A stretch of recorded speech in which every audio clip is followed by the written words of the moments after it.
Assalamualaikum warahmatullahi wabarakatuh. Ya, kembali lagi dengan saya, Ibu Umul Fitriati, dalam pembelajaran jarak jauh, pelajaran kimia, kemudian materinya mengenai laju reaksi. Sebelum ke materi, kita akan ke apresiasi terlebih dahulu, yaitu pemahaman kalian mengenai pengalaman yang ada kaitannya dengan pembelajaran nanti yang akan kita pelajari.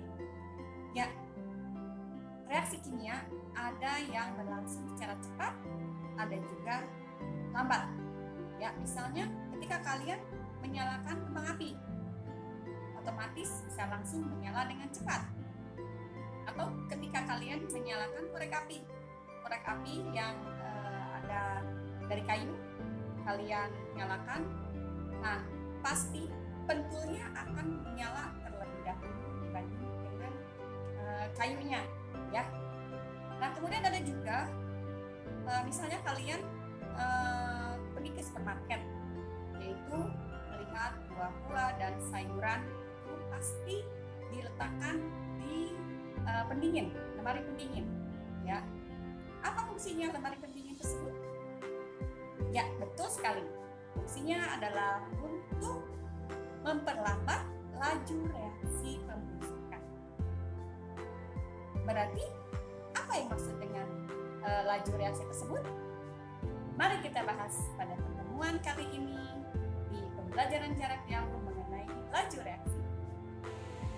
Ya, laju reaksi adalah laju berkurangnya konsentrasi reaktan atau zat bereaksi atau laju bertambahnya konsentrasi produk atau zat hasil reaksi dalam satuan waktu. Jadi, laju reaksi itu mengenai berkurangnya reaktan atau bertambahnya produk, gitu ya intinya.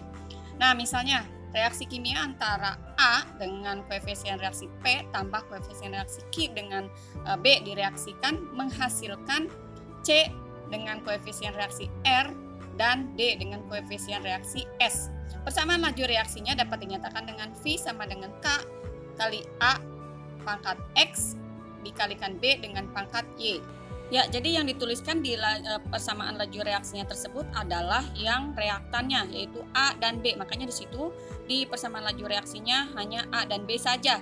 Yang produknya tidak dituliskan, ya.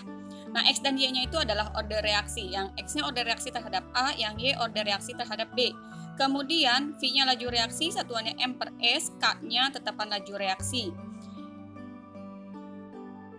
Ya, selanjutnya penentuan order reaksi dan persamaan laju reaksi. Cara menentukannya ada dua cara. Yang pertama, reaksi yang sederhana biasanya berlaku untuk reaksi yang homogen, yaitu penentuan ordernya berdasarkan koefisien reaksinya.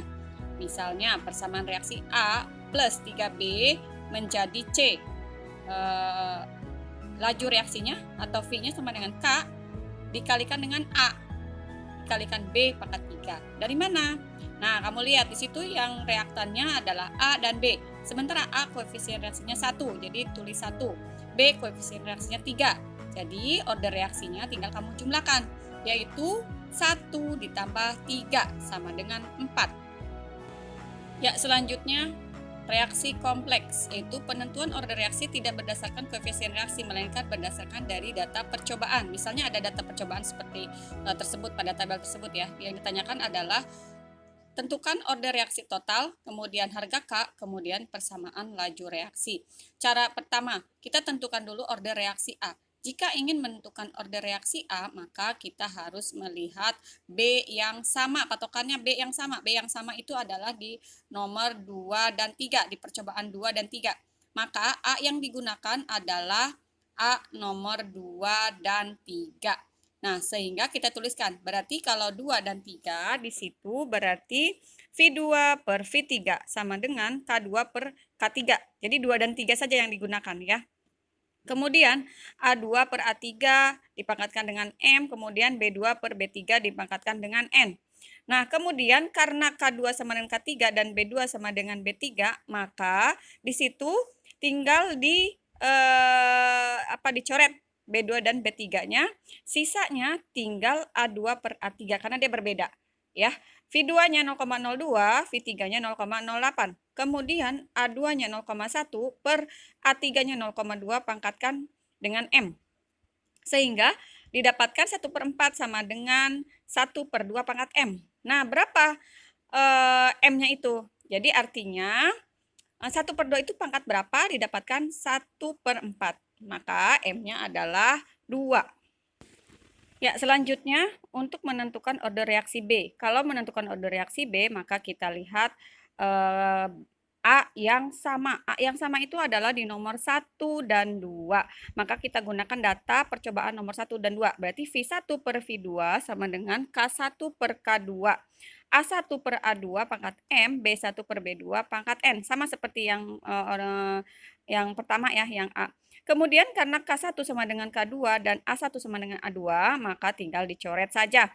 Sehingga sisanya V1 per V2 sama dengan B1 per B2 pangkat N. Nah, masukkan angkanya. Jadi 0,01 per 0,02 sama dengan B1-nya 0,1, B2-nya 0,2 dipangkatkan N. Sehingga didapatkan 1/2 sama dengan 1/2 pangkat N. Nah, artinya 1/2 itu pangkat berapa didapatkan 1/2. Berarti kan N-nya sama dengan 1. Sehingga didapatkan order reaksi totalnya M plus N sama dengan M-nya itu adalah 2, N-nya adalah 1. Sehingga 2 tambah 1 adalah 3. Ya, selanjutnya untuk mencari harga K atau konstanta dapat dilihat pada salah satu data. Kita pilih salah satu data. Misalnya data di nomor 1. Data di nomor 1 yaitu V1. Tuliskan dulu persamaan laju reaksinya. V1 sama dengan K kali A pangkat M. M-nya tadi adalah 2. Kemudian B pangkat N. N-nya adalah 1. Jadi kamu masukkan laju reaksi di data nomor 1 yaitu adalah 0,01 laju reaksinya. Kemudian A-nya adalah 0,1. Kemudian B-nya adalah 0,1. Nah, dipangkatkan.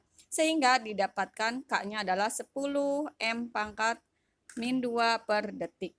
Kemudian persamaan laju reaksinya tinggal disalin. V sama dengan K, A pangkat 2, kemudian B pangkat 1. Nah, satunya tidak usah dituliskan, tidak apa-apa. Itu hanya menuliskan saja ya kalau untuk persamaan laju reaksi.